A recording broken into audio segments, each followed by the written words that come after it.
Hello everybody, this is Dr. Johnny Shen from AFC Urgent Care. I'm the medical director, and with me today I have Dr. Lee Rosacci. Hi everyone. And we're going to talk to you folks regarding a couple things you can do while you are self-quarantining yourself during this whole COVID-19 crisis, and things that you could do to help a lot of the symptoms that you may be exhibiting. So Dr. Rosacci, if someone's complaining of cough or congestion or sore throat, what methods would you recommend that they try at home, or even some over-the-counter medications? Yeah, so I think that when we're sick, we panic and we kind of forget some commonplace things that, grandma or grandpa would have done for us when we were sick as kids. At home, especially without having a ton of resources at this point in time, it'd be really great to try the heater ice concept.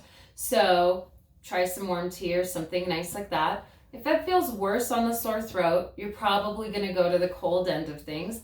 I really like something like a Jamba Juice like smoothie because it also replenishes some good nutrients that you're probably losing, and morselizer crushed foods are easier to digest, so that's kind of good for the whole system.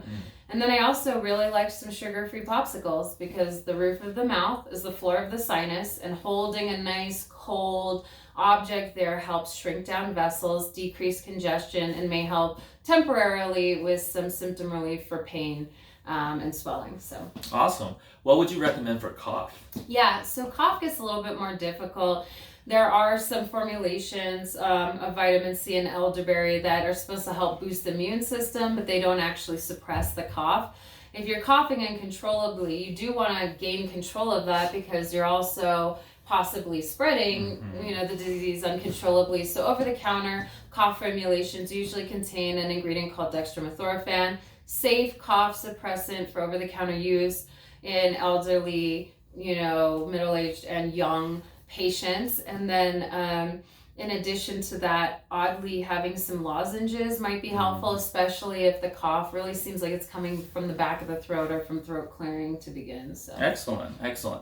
And then if someone has fever and let's say their temperature goes up, and fever by definition is technically 100.4 degrees Fahrenheit and above, what medications out there can they try for the fever? In general, we have two preferred fever reducers. One is a non-steroidal anti-inflammatory called in the family of ibuprofen or Motrin. That works really well. Although, if we're not sure regarding coronavirus, there's been some controversy of whether that's been exacerbating symptoms or not in this specific setting. So at this point in time, we're pretty much recommending Tylenol. It can be an over-the-counter prescription formulation. Safely, you can take 3,000 milligrams, 1,000 milligram doses in a day if you need to, and that keeps you a whole 1,000 milligrams below the GI Association's recommendation for avoiding any liver problems with that. So I think you could very safely take 3,000 milligrams of Tylenol throughout the day, as long as you have no pre-existing liver condition for which you're not supposed to take that. Great.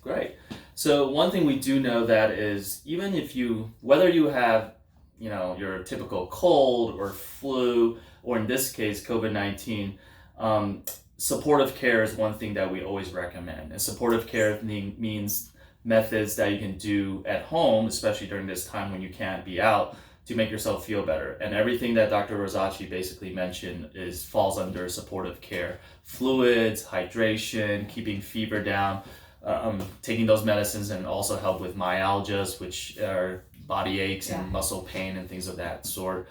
So those are all very good tips. So we want to allow people to rest assured that when they're at home, they have ways of taking care of themselves and making sure that they can keep them as well as their loved ones healthy during this time. Check back with us with more for new videos, and we'll keep on updating you folks out there. Stay healthy. And remember to wash your hands. Yes.